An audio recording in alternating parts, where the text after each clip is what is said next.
đây bông bông được ngọc nia ở đây nghĩ trong miền kiệt dũ nó trong đại miền kiệt dũ hình nó là sự việc đó là bậc thiên không ai gì ra đấy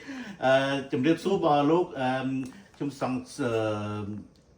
trong xua chân nắp ở rام Salman ban châu rùm rửa tay màu son ở thị trường Montreal và thị Canada này đôi chỉ khi đôi chỉ sờ bài đôi sờ lanh đôi chỉ sờ bài đôi như lấy trong xua thay là giang bạch đại trong rام giang bạch đại không phải là Montrealបាទnghiệp xưaបងហើយnghiệp xưa សហគមន៍ខ្មែរនៅឯទីក្រុងម៉ូរ៉េអាល់ទាំងមូលនឹងសบายមែនយប់វិញសบายហ្នឹងគឺសบายអស់ពីចិត្តតែម្ដងហើយការសบายអស់ពីចិត្តហ្នឹងគឺមានកត្តាច្រើនណាស់ដែលធ្វើឲ្យខ្ញុំសบายអស់ចិត្តហ្នឹងកត្តាទី1ហ្នឹងគឺការស្វាគមន៍ទទួលរយៈហ្នឹងគឺអស់ពីចិត្តតែម្ដងមិនមែនជាការស្វាគមន៍គ្រាន់តែជាពិធីសារលើកដៃជំរាបសួរអីណាអីសួរសុខទុក្ខគ្រាន់ថាឲ្យរួចពីមាត់អីគឺថា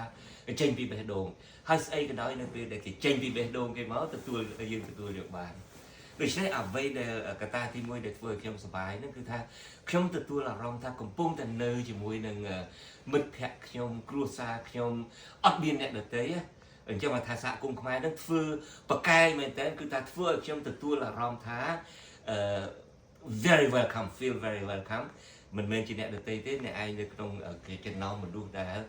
គេស្រឡាញ់ដូច្នេះធ្វើឲ្យខ្ញុំនឹងសប្បាយចិត្តភ្លាមហើយទី2ទៀតហ្នឹង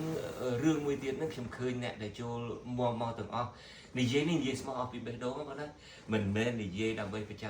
អីទេអ្នកដែលចូលមកហ្នឹងទិសដៅតែមួយយ៉ាងគត់របៀបគាត់រៀបរឹករបៀបគាត់ស្លៀកពាក់របៀបគាត់អីមកតែមួយយ៉ាងគត់គឺមកដើម្បីជួបជុំខ្មែរសប្បាយរីករាយជាមួយគ្នាគ្មានអីណាស្លៀកពាក់ល្អលើសពីធម្មតាអញ្ចឹងមែនក៏ប៉ុន្តែពិធីខ្លះជាពិធីដែលគេចេញមកបង្ហាញអំណាចបង្ហាញទ្រព្យបង្ហាញគ្រឿងអលង្ការគេឌឺដាក់គ្នាគេខំបង្ហាញគ្នាមើលលើមើលក្រោមអញ្ចឹងមែនណាស្លៀកពាក់ប៉ុណ្ណាណាពេជ្រធំប៉ុណ្ណាប៉ុណ្ណាអ្វីដែលខ្ញុំឃើញយប់មិញណាដូចខ្ញុំនិយាយ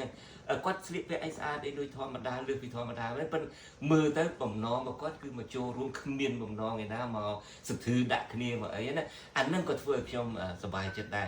មើលមកទៅយើងនឹងចូលភ្នក់ចូលចុះជាមួយគេតែម្ដងហើយ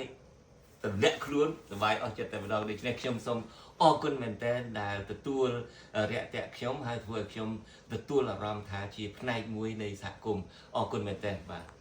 អរគុណច្រើនហ្នឹងហើយពួកខ្ញុំក៏ចឹងដែរយប់មិញលេងហើយដែលសិតតែគ្នាឯងសិតតែគ្នាស្គាល់ហ្នឹងណាឋានៈស្មើគ្នាដូច្នេះសប្បាយចឹងហ្នឹងហើយសូមអរគុណបងប្អូនខ្មែរនៅទីក្រុងម៉ុងរ៉ាល់ទាំងអស់គ្នានឹងបានអញ្ជើញមកយប់មិញ